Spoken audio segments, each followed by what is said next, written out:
as the economy is reopened, how are you finding this kind of, we're not post-pandemic, but coming to the light at the end of the tunnel, if you will, how are you seeing that work?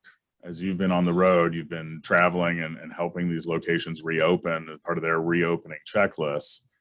What's happening out in the real world? So it's obviously stressful, right? Because these guys have been closed for some time. And now the name of the game is hurry up and get open and get customers in the doors, get dollars in the bank at any cost, right? The harder component is, guess what? IT is hard. IT is like a car. If you had a Corvette sitting in a garage for 20 years, it's probably not going to start up on the first shot without some work being done. So getting IT going has been a little difficult from the standpoint of restarting technology. And then once it's restarted, finding where the bugs are, where the little pitfalls are, and getting all of that cleaned up in a time frame that's right for the customer to be able to open their doors. Going forward with that, it's how do you prioritize problems, right? So this is a problem, but is what I find myself asking a lot of the times is, this is a problem, but is it critical? And if it is critical to getting your doors open, right? So I have to make this decision for clients a lot of times and talk them into it of, yeah, I understand this is a problem, but guess what? You can open your doors next week and we can resolve this problem then, right? Or it's not keeping you from opening your doors. And I understand it's a pain point, but let's address the things that absolutely have to be addressed beforehand.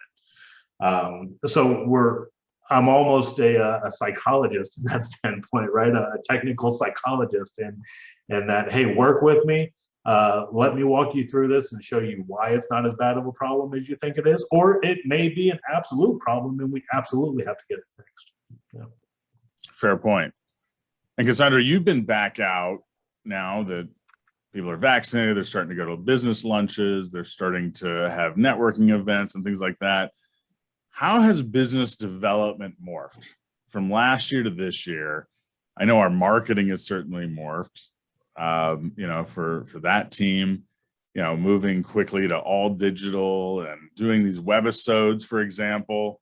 That was new during the pandemic. But now that you're getting back out there, what are you seeing is how business development is moving forward, and what's changed in that process, either good or bad? Yeah, so I do have to give a special shout out and kudos to the marketing and the rest of the sales team for doing such an amazing job going digital when the pandemic happened. I know that there was so much uncertainty back in March 2020, and I was really fortunate to have a team that was able to pivot, come up with beautiful content online that was relevant and impactful to the prospects that I was targeting. That was really important, that we were focusing on helping instead of selling, because we did appreciate the gravity of the situation and how the businesses were going to have to change. And what the businesses were worried about at the time was, can we work from home? How are we going to make money? They weren't interested at the beginning of the pandemic in making a shift in their vendor. Toward the middle of the pandemic, I saw a huge spike in people reaching out because they finally did have time to go back and say, okay, what contracts do I currently have that might not be serving me or might not be giving me the value that I'm paying for? People really started looking for partners as opposed to vendors, someone that was going to come in and be that consultant that was going to take into account their business's situation, because every business is different, and really find someone that was going to meet their needs. And so that was really cool to see, because at least on our side, we try and preach that we want a partnership with our clients and to not just be a vendor. So we found a lot of people that were going to be aligned with what we were looking for in terms of providing. From the business development standpoint, something that I've missed that I'm finally able to get back out and do is canvassing. I love being able to just reach out, go to someone's office, shake their hand, bring them lunch or a treat, and really just have a conversation about what's going on in their business. And I feel like now I can finally do that, whereas over the last 18 months, that's been happening via LinkedIn and email and Teams calls.